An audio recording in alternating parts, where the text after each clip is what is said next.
मुझे कभी निराश न होने दे।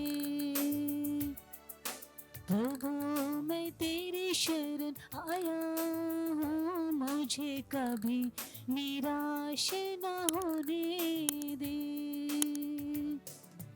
अपने न्याय के अनुरूप मेरा उद्धार कर। अपने न्याय के अनुरूप मेरा उद्धार कर।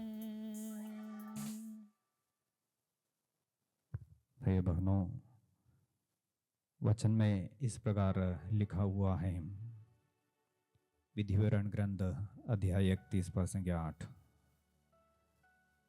प्रभु तुम्हारे आगे आगे चलेगा और तुम्हारे साथ रहेगा, वह तुम्हें निराश नहीं करेगा और तुमको नहीं छोड़ेगा। भयभीत ना हो और मत डरो। हमारे जीवन पर कभी हम निराश होकर रहते हैं, भय छाया रहता है, किस तरह आगे बढ़े, हमारे भविष्य कैसे होंगे। लेकिन प्रभु ईश्वर विधिवरण ग्रंथ में हमसे कहते हैं, वह तुम्हारे आगे आगे चलेगा और तुम्हारे साथ रहेगा। हमारे ईश्वर हमें कभी छोड़कर ना जाने वाले एक ईश्वर है, बल्कि वो सदा हमारे संग संग चलने वाले ईश्वर है। इसलिए प्रभु कहते हैं, मैं तुम्हारे साथ रहूंगा, तुम्हारे जीवन के अंतिम पल तक मैं तुम्हारे साथ रहूंगा। और वह ईश्वर कहता है, मैं तुम्हें निराश होने नहीं दूंगा। भाई बहनों, यदि आपके जीवन पर किसी न किसी कारण से आप निराश होकर रहते हो, आज आपके निराशा को ईश्वर के हाथ में समर्पित कीजिए, क्योंकि हमें निराश होने नहीं देता है। बाइबल में हम पेतरुस को देखते हैं, जो रात भर मेहनत किया, एक मछली भी उसे नहीं मिला था। निराश होकर जाल धो रहे थे, वहां उनके उस नाव पर यीशु आकर बैठे।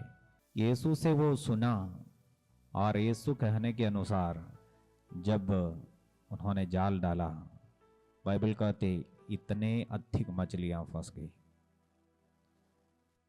इसलिए हमारे निराशा को प्रभु ईश्वर आशा में बदलते हैं, अनुग्रह में बदलते हैं। वो ईश्वर के चरणों पर आप उपस्थित हैं। और उसका वचन फिर से कहते हैं, भयभीत ना हो और मत डरो। प्रभु कहता है, डरो मत, मैं तुम्हारे साथ हूं। चिंता मत करो, मैं तुम्हारे ईश्वर हूं। मैं तुम्हें शक्ति प्रदान कर तुम्हारी सहायता प्रदान करूंगा। इसलिए हमारे निराशा को, डर को, चिंताओं को आज प्रभु यीशु के हाथ में समर्पित कीजिए। और प्रभु यीशु आपको अनुग्रह की ओर ले जाने के लिए चाहते हैं। आपके निराशा को प्रभु आपसे दूर करते हुए प्रभु ईश्वर आपके जीवन पर नया आशा रखने के लिए चाहते हैं।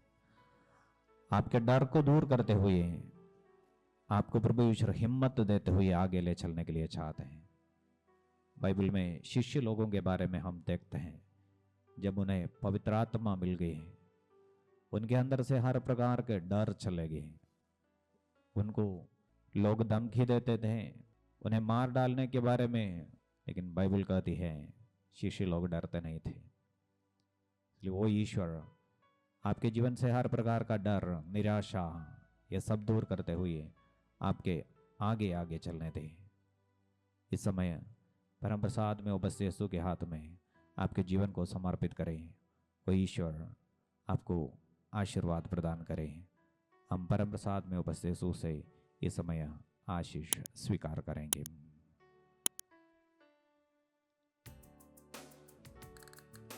जो आनंद तू मुझे प्रदान करता है, वह उस आनंद से गहरा है।